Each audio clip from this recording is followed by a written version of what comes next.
Today I am going to explain you the various application of biotechnology.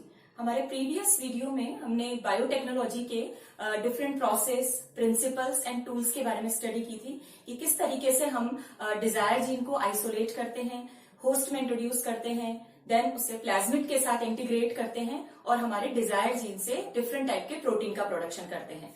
तो ये तो पूरा प्रोसेस हुआ कि किस तरीके से बायोटेक्नोलॉजी को हम यूज करेंगे। लेकिन अब हमें यह देखना है कि ये बायोटेक्नोलॉजी कौन कौन से एरियाज में यूज होती है।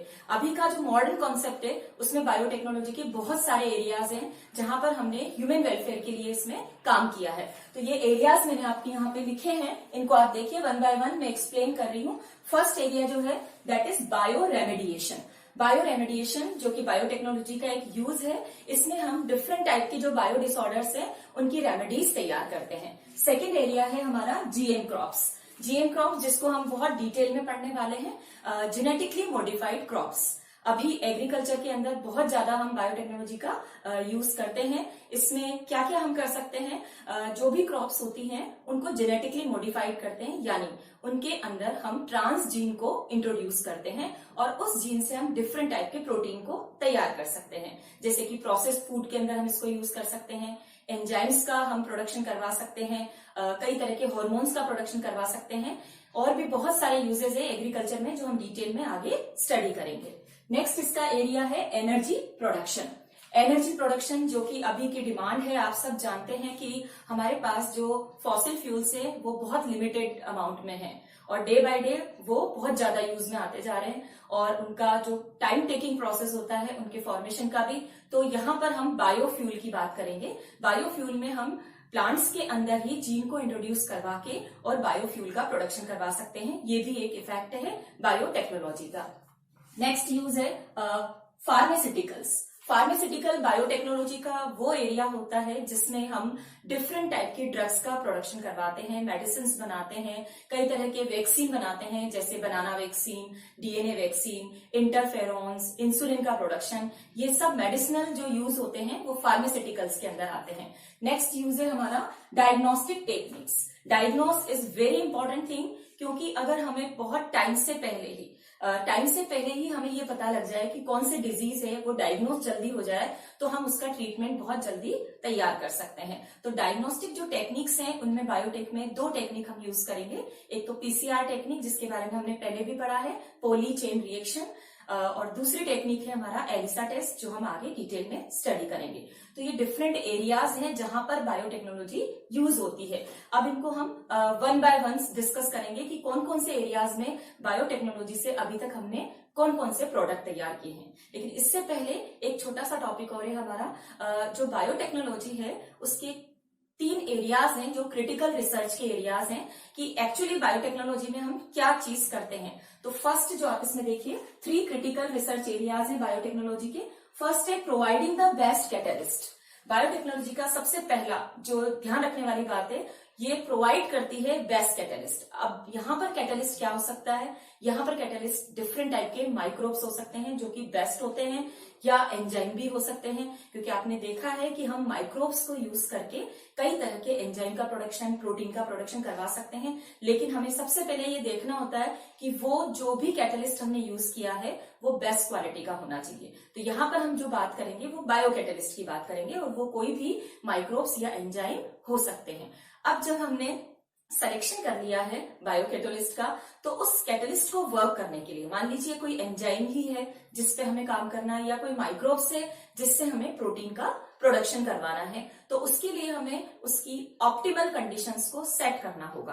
क्योंकि कोई भी माइक्रोब का अपना जो वर्क करने का या रिप्रोडक्शन का जो मेथड होता है वहां पर कुछ कंडीशंस होती हैं जो जरूरी होती हैं, या कोई एंजाइम भी वर्क करेगा तो वो भी एक ऑप्टिमल कंडीशन में वर्क करता है। अब ये ऑप्टिमल कंडीशंस टेम्परेचर हो सकता है, एक पर्टिकुलर टेम्परेचर की रिक्वायरमेंट हो सकती है, पर्टिकुलर पीएच सेट हो सकता है, कॉन्सेंट्रेशंस का ध्यान रखना होता है, कई बार सॉल्ट का, विटामिन वगैरह, ये सब चीजें उसमें हमें अप्रोप्रिएट अमाउंट में देनी होती है। तो दूसरा, जब सिलेक्शन कर लेंगे आप कैटलिस्ट का, उसके बाद आपको ये देखना है कि उसके लिए हम ऑप्टिमल कंडीशन प्रोवाइड करें। जब ऑप्टिमल कंडीशन प्रॉपर मिलती है तो प्रोडक्शन बहुत हाई होगा, प्रोडक्शन तो हम करवा लेते हैं किसी भी तरह के प्रोटीन का, लेकिन उसके बाद भी एकदम से हम उसे यूज नहीं करते। एक स्टेप हमें और फॉलो करनी पड़ेगी, and that step is known as downstream processing. Downstream processing एक बायोटेक्नोलॉजी का जो स्टेप्स हैं प्रोसेस का सबसे लास्ट स्टेप होता है। इसमें हम क्या करते हैं, जो भी हमारा प्रोडक्ट होता है उसकी रिकवरी करवाते हैं, यानी बायोरिएक्टर से प्रोडक्ट को निकालना।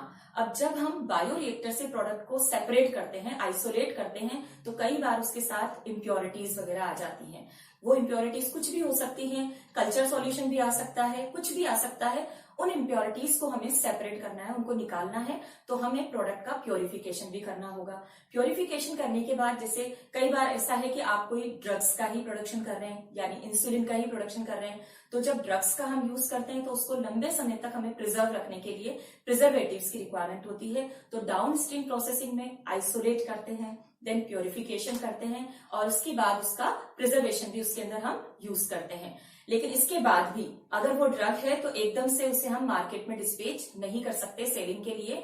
सबसे लास्ट में उसका क्वालिटी कंट्रोल ट्रीटमेंट होता है। इसमें उसका चेकिंग किया जाता है और कई तरह के क्लिनिकल ट्रायल्स होते हैं अगर मेडिसिन हैं, और उसके बाद हम उसे मार्केट में भेजते हैं। तो ये डाउन स्ट्रीम प्रोसेसिंग होती है, जो कि इसका लास्ट प्रोसेस होता है। तो ये 3 क्रिटिकल रिसर्च एरिया इसके अंदर आते हैं। अब हमें डिटेल के अंदर ये स्टडी करनी है कि कहां पर किन किन एरियाज में हम बायोटेक्नोलॉजी को यूज करेंगे। तो हमारा सबसे बड़ा और सबसे फर्स्ट जो हम इसमें प्रेफरेंस देंगे वो है हमारा एग्रीकल्चर में यूज, कि एग्रीकल्चर में हम बायोटेक्नोलॉजी को किस तरीके से यूज कर सकते हैं।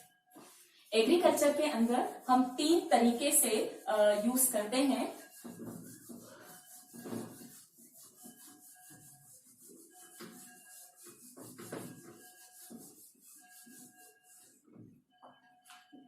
एग्रीकल्चर जो है, आप जानते हैं कि हमारा सबसे पहली डिमांड यही है कि हमारा फूड प्रोडक्शन ज्यादा से ज्यादा बढ़े, क्योंकि पॉपुलेशन जो है हमारी डे बाय डे इंक्रीज होती जा रही है। लेकिन उस जैसे जैसे इंक्रीज होती जा रही है उस हिसाब से जो हमारा लैंड है वो लिमिटेड है। तो हमें क्या करना होगा, फूड का प्रोडक्शन ही हाई करना होगा। तो एग्रीकल्चर हम 3 तरीके से करते हैं हमेशा से। अगर आप ध्यान रखें, 2 तो हमारी ऐसी टेक्निक्स हैं जो पुरानी टेक्निक है जिनको हम यूज करते हैं, और एग्रीकल्चर में हमारी जो नई टेक्निक है वो जीएम है, यानी जेनेटिकली मॉडिफाइड क्रॉप बेस्ड। तो 3 एरियाज हैं। तो फर्स्ट हमारा एप्लीकेशन है बायोटेक्नोलॉजी का, दैट इज एग्रीकल्चर।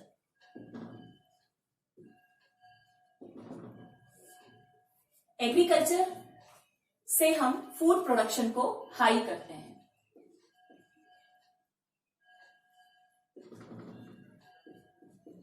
और ये 3 तरीके से किया जाता है। फर्स्ट है agrochemical based agriculture.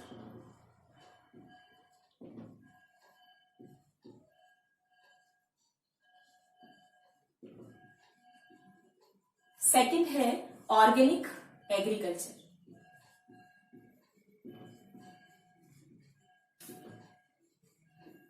And third is GM based crop.